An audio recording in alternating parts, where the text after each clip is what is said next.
Esse final de ano a gente começa a pisar mais leve, né? Então, eu quero hoje à noite trazer uma coisa bem mais tranquila, também mais curta, no entanto, muito importante. Lá na década de 90, já no século passado, eu fui, digamos assim, colocado em contato com esse tema que eu estou trazendo hoje, que me foi apresentado como o caminho romano. Caminho romano? Significa isso. É o caminho a respeito do plano de salvação que nós encontramos na carta de Paulo aos Romanos. São apenas 5 pontos, portanto, cabem, se você quiser memorizar, são 5 textos no qual se apoiam esses 5 pontos, que você pode memorizar, ou escrever, ou anotar no seu smartphone, celular, ou, se precisar, eu posso passar esse conteúdo depois, sem problema também, desde que você tenha, digamos, condições de trabalhar isso um pouco mais, com mais atenção, né? Às vezes nós nos encontramos com essa situação e, às vezes, encontramos pessoas que se encontram nessa situação, que têm, assim, uma espécie de vazio interior, sem muita noção para onde é que estão caminhando. A vida não faz muito sentido para eles. Essa questão de vida eterna, salvação, faz sentido mesmo? Qual é qual deve ser o meu entendimento a respeito dessa situação? Eu tenho realmente certeza de que os meus pecados foram perdoados? E o inimigo tenta colocar dúvida no nosso coração a respeito disso, e tem pessoas que têm sérias dificuldades em lidar com essa situação por causa dessas dúvidas constantes que o inimigo coloca no seu coração. Quem disse que os seus pecados, aquela situação que você viveu no passado ali, assim, assim, assim, quem disse que isso foi perdoado? E aí a dúvida cresce no interior do ser humano. Isso é possível acontecer e tem acontecido muito.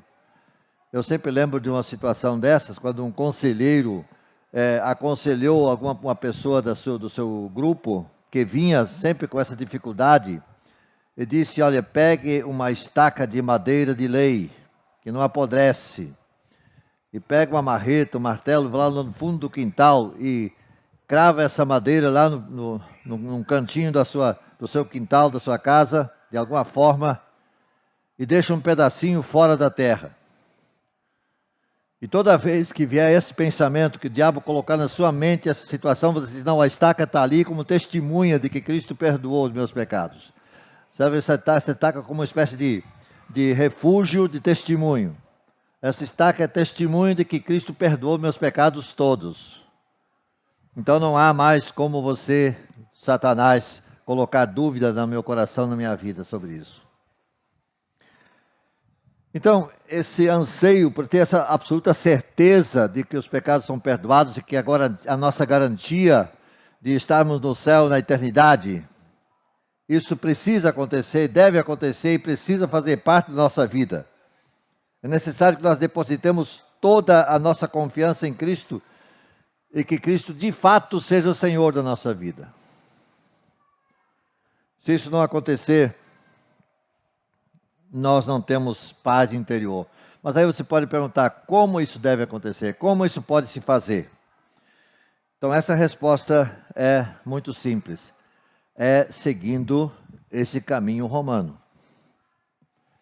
A carta de Paulo aos Romanos é suficiente para nos mostrar esse caminho, com toda segurança, com toda certeza.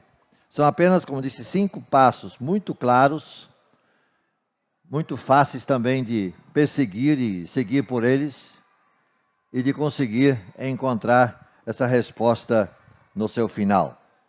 O primeiro desses passos, desses 5 passos, é o que está em Romanos 3:23, que todos nós conhecemos muito bem. Pois todos pecaram e necessitam da glória de Deus.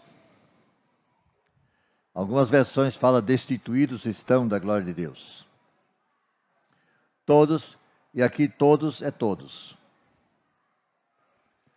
Não tem aquele que se acha bonzinho e diz, bom, todos os outros menos eu. Não, todos. Todos pecaram e separados estão da glória de Deus. Não há o que argumentar, porque contra fatos não há argumentos. Então todos pecaram, isso inclui todos. E se inclui todos, isso me inclui. E todos somos pecadores e precisamos desesperadamente de um Salvador. A não ser que tenhamos grande prazer em ir para o inferno. Então não precisa de Salvador nenhum. Mas se colocar qualquer pessoa diante dessa situação, diz, não, para lá eu não quero ir não. Não é isso que eu quero. Segundo passo, capítulo 6, versículo 23. Porque o salário do pecado, salário aqui é consequência, é resultado do pecado. Não é pagamento não, no sentido de vantagem que você adquira. A recompensa, a consequência do pecado. O salário do pecado é a morte. Morte não significa aqui morte física, mas morte espiritual. A separação da comunhão entre Deus e o homem. O pecado separa o ser humano da comunhão com Deus. Por isso ele resume nesse versículo essa questão. Porque a consequência, o resultado, ele chama de salário do pecado, é essa morte, essa separação do Senhor Deus com o homem. Mas o dom gratuito de Deus é a vida eterna, em Cristo Jesus, nosso Senhor. O segundo passo, portanto, é Romanos 6, versículo 23. O que significa a palavra evangelho? Evangelho significa boa nova de salvação. E essa boa nova é que todos nós podemos ter os nossos pecados perdoados por aquele que morreu na cruz em nosso lugar, cuja vinda ao mundo nós celebramos no Natal. Não haveria morte na cruz se não tivéssemos o Natal. O Natal não teria sentido algum se não tivesse a morte na cruz. Depois tem a questão da ressurreição e ascensão também, mas vamos ficar com essas duas partes somente agora. No Natal, Cristo vem ao mundo. E na cruz, Cristo morre por nossos pecados. Salvação, boa nova, evangelho. E que todos os nossos pecados foram pagos naquela cruz quando Cristo morreu em nosso lugar. Ele morreu em meu e em teu lugar. Um detalhe bastante interessante nesse aspecto é que a eliminação dos nossos pecados, conquanto o sacrifício de Cristo é suficiente para tanto, não são esses tais pecados automaticamente tirados ou apagados. Não funciona assim. Não é questão automática. O perdão depende do meu reconhecimento. Eu reconheço que sou pecador. Eu reconheço que não tenho condições de me salvar por mim mesmo. Eu reconheço que, tendo isso em vista, eu preciso de um Salvador. E se eu reconheço isso, que eu não tenho condições de me salvar por mim mesmo, por minha própria conta, meus próprios esforços, então eu reconheço Cristo como aquele que pode fazê-lo. Então sim, o perdão dos pecados acontece. Mas não é automático, porque Cristo morreu, não. Eu entendo que Cristo morreu por todos, mas serão salvos todos aqueles que reconhecem Jesus como seu Salvador. como disse, não é que automaticamente os pecados de toda a humanidade foram pagos com a morte de Cristo na cruz. Há salvação suficiente para todos, isso é uma coisa. Mas serão salvos aqueles que reconhecem a sua incapacidade e a sua necessidade de ter Jesus como Salvador. Então são duas coisas distintas aqui. Costumo exemplificar isso como, por exemplo, os irmãos que estão aqui presencialmente nesse momento. Todos já estão 3 dias aí assentados sem tomar água. Todos morrendo de sede. Aí eu coloco aqui água suficiente para que todos saciem a sua sede. Mas vai ser necessário que saiam de onde estão e venham aqui para apanhar água e saciar a sua sede. Se não fizerem isso, vão continuar aí com sede. A água está aqui. Água suficiente para saciar a sua sede. Mas se não vierem beber da água que está aí para saciar a sua sede, a sede continua. Cristo morreu. Seja lá quem for, se reconhecer como pecador e incapaz de se salvar por si só, Cristo perdoou os seus pecados, havendo reconhecimento dessa verdade. E assim poderá se tornar, portanto, um salvo. Além desse reconhecimento, é preciso, portanto, arrepender-se, reconhecer o seu pecado e confessá-los diante do Senhor. Nesse caso, aí sim, como diz o texto, o salário do pecado, a consequência, o resultado, é essa separação da comunhão com Deus. Mas a dádiva, o dom gratuito de Deus, é a vida eterna por meio de Jesus Cristo, nosso Senhor. O terceiro passo está em Romanos 5, versículo 8. Mas Deus prova o seu amor para conosco pelo fato de ter Cristo morrido por nós, sendo nós ainda pecadores, ou sendo ainda, ou apesar de sermos nós pecadores. Ele morreu por nós. Você pode não herdar, aliás, você não pode herdar a salvação através de boas obras. Por mais que você se esforce, por mais que você se esmere, por mais que você faça coisas excelentemente boas, muito boas. Por exemplo, na área social, na obra social, você pode, sei lá, construir escolas, construir orfanatos, construir asilos. Você pode fazer tanta coisa, você pode fazer com que ninguém na rua tenha necessidade de coisa alguma. Mas nada disso vai lhe levar ao céu. Tudo isso é coisa boa, maravilha. Mas isso não lhe dá na salvação. Paulo vai dizer aos Efésios que nós fomos salvos para realizar boas obras e não por causa das boas obras. Como salvos, nós temos o dever de fazer boas obras, praticar boas coisas. Mas o praticar boas coisas não nos leva à salvação, não nos traz salvação. Por isso ele diz nesse texto, Deus prova o seu amor para conosco pelo fato de ter Cristo morrido por nós, mesmo sendo nós pecadores, ou apesar de sermos pecadores. Nós também não somos salvos por causa de sermos descendentes de quem quer que seja. Olha, eu já encontrei um bocado de gente. Eu sou neto de fulano de tal, que foi muito importante nessa igreja. Não leva ninguém ao céu ser neto ou bisneto de quem quer que seja. Que Deus não salva porque é descendente de fulano de tal. Não. Depende de você, você é pessoa. Você é pessoa. Deus trata de pessoas individualmente. O relacionamento com Deus, o relacionamento de Deus para com o ser humano é individual. Não coletivamente, não por descendência deste ou daquele, não porque alguém foi importante na sua vida, ou seus ancestrais foi alguém importante na sua vida, na sua família. Não leva ninguém aos pés de Cristo. Deus dá a salvação gratuitamente. A única coisa que Ele espera que nós façamos, que nós coloquemos diante do Senhor, é a nossa fé, nossa vida, nossa confiança no Senhor.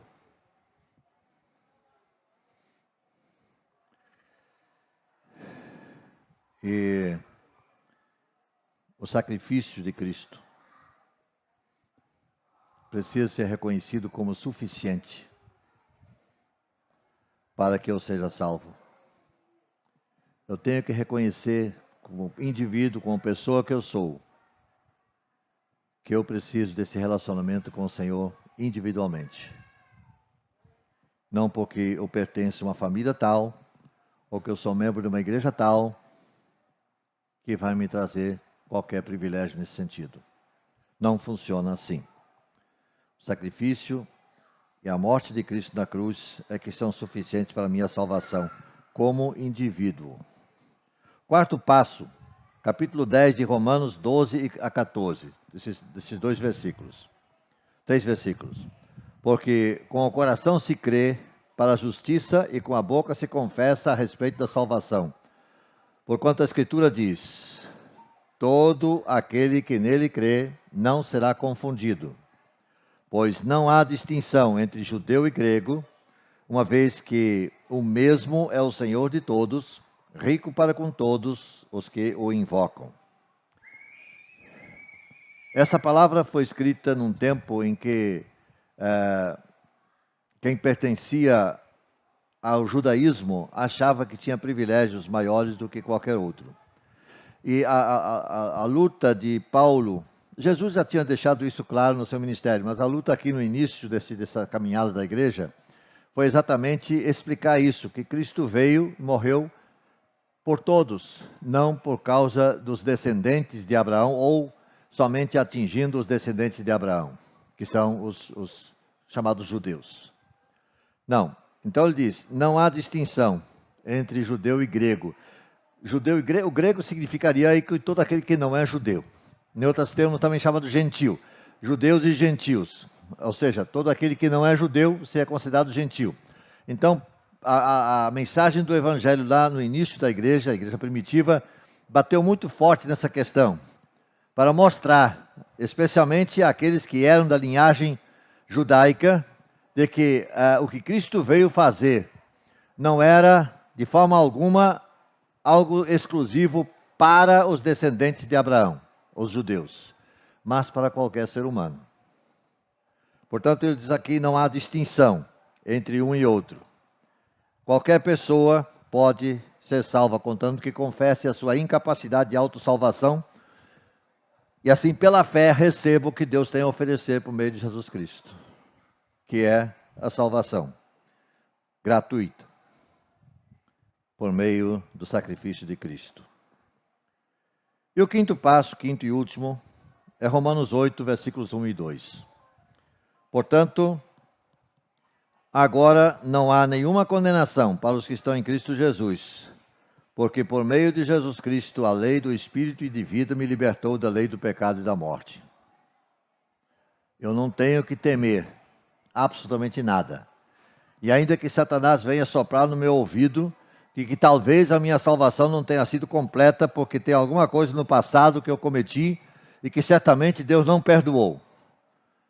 Isso é papo furado de Satanás. Isso não existe. O dia que eu confessei os meus erros, a minha incapacidade diante de Deus de ser salvo e aceitar Jesus Cristo como meu Salvador, essas coisas foram removidas, definitivamente. Portanto, ele diz, não há condenação alguma para os que estão em Cristo Jesus, porque por meio de Jesus Cristo a lei do Espírito de vida me libertou da lei do pecado e da morte. Não há a mínima possibilidade para qualquer tipo de condenação. A dívida foi paga. Não há nada a ser pago mais. A Bíblia diz que o escrito da dívida que havia pode ser considerado como se fosse uma nota promissória ou uma duplicata, ainda que de alto valor, mas que para mim era impagável, mas foi paga pelo Senhor, na cruz do Calvário, ao morrer em meu lugar. Portanto, eu tenho a minha salvação garantida. Então, se por acaso estou falando para alguém que tenha tido talvez conflitos nessa área, dúvidas nessa área, você não precisa continuar tendo dúvidas. Examine o caminho romano. Esse que eu acabo de dizer, esses 5 passos que aqui são colocados. 5 passos muito fáceis. Romanos 3, 23, Romanos 6, 23, Romanos 5, versículo 8, Romanos 10, 12 a 14 e Romanos 8, 1 e 2. Se você não anotou, não guardou, está aí certamente gravado, você vai ver depois. Ou se você quiser, eu passo esse conteúdo para você sem problema nenhum. Que é importante que você tenha isso aí. Porque basta a carta de Paulo aos Romanos para eu me certificar disso. E o restante da Bíblia complementa e ajuda a compreender melhor. Mas essa carta é suficiente para entender isso. E não seguir mais nenhum passo em dúvida. Você pode ter absoluta certeza. Não há nenhuma condenação para os que estão em Cristo Jesus. Isso é maravilhoso. Nós podemos seguir isso. E dizer isso, desculpe a expressão, dizer isso na cara de Satanás. Você não tem mais parte comigo. Cristo já perdoou os meus pecados.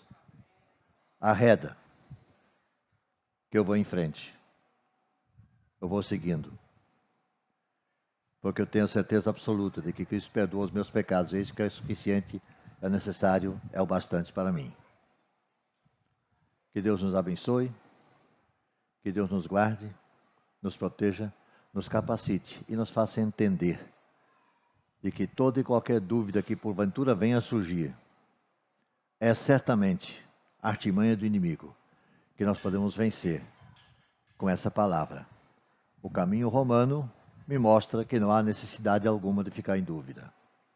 Eu tenho segurança da minha salvação. Que nós possamos terminar esse ano com essa segurança. Possamos caminhar nesses dias tenebrosos que nós vivemos, nessa segurança, de que venha o que vier e haja o que houver.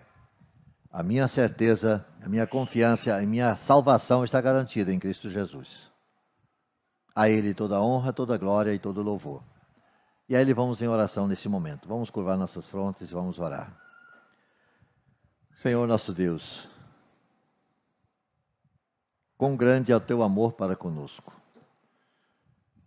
Tu que enviaste Jesus,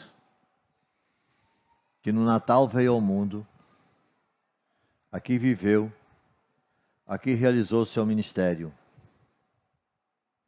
e aqui entregou a sua própria vida em nosso lugar, morrendo naquela cruz, derramando seu sangue inocente, tomando o nosso lugar,